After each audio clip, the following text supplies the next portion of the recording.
Thanks, Mr. Chairman. Thank you. Mr. Marchant, you're recognized. Chairman, I've got a question for Mr. Gregg. In your testimony, you discussed a pilot project to determine whether people will sign up for direct deposit if they are sent an unactivated Direct Express card. Are only SSI beneficiaries in the pilot? And tell me more about the pilot and how it is proceeding and its results so far. Yes, only SSI, and to date it's very limited. We sent out 400 cards about 3 weeks ago, and so far we've had a 30% rate of people signing up, which is much higher than I would have expected, actually. We're going to continue to test this in limited bites to see. I mean, there's no money on the card. It is all they have to do, however, is call our number and to activate it and get signed up for the Direct Express. So the pickup rate so far has been very encouraging. And is there any security as to who is actually calling in and activating the rate? Well, there's a specific number in the information that we send out there, and and we have people at our Dallas call center that handles those calls specifically. So a person that goes to an ATM machine that has possession of the card and actually has possession.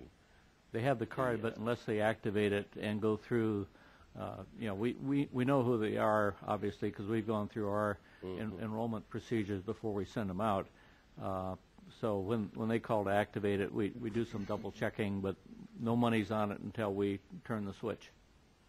Right, but someone could get the number, and someone could call and say, "I'm James Jones, and here is my number, and I need this money moved."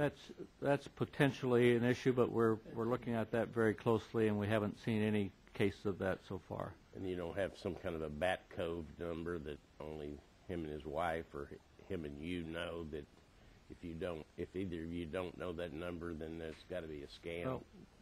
Well, we're sending it to an address that we're very confident.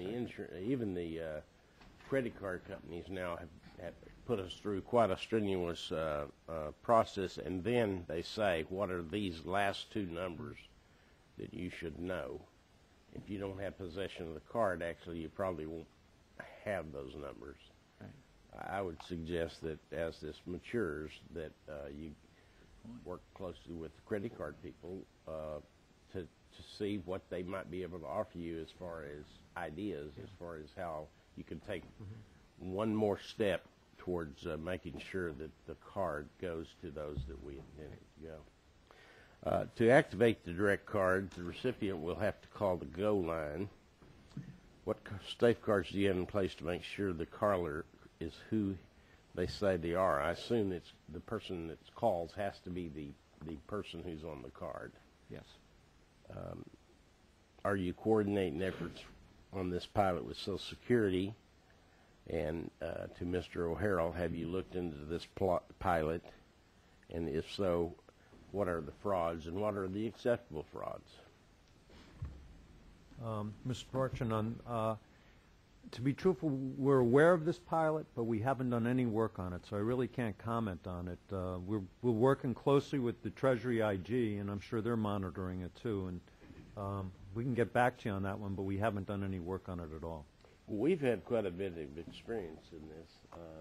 Both when Sam and I were both in the state legislature, we began to go from the food stamp program to the debit card program, and it was mailed out.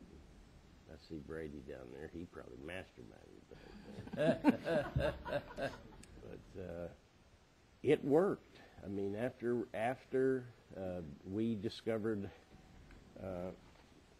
the avenues of fraud that could be used, and we solicited the expertise of the companies that have been doing this forever, I think we have it down now to where the fraud is a very small instance, and it's probably the most successful program in as far as efficiency in the country. So I would admonish you to talk to the Texas guys and see, it'd take a very short phone call to see if there is is something they use that's effective, or any state, that you could incorporate into your program where there'll be less fraud. We'll take a look at that. Yeah, thank you.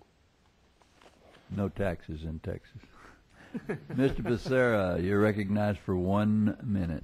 Yeah, Mr. Chairman, thank you for allowing me to try to get some clarification. Mr. Brady actually raised some good points that I'd like to just better understand on the issue of waiver. Ms. Saunders, my sense was from your testimony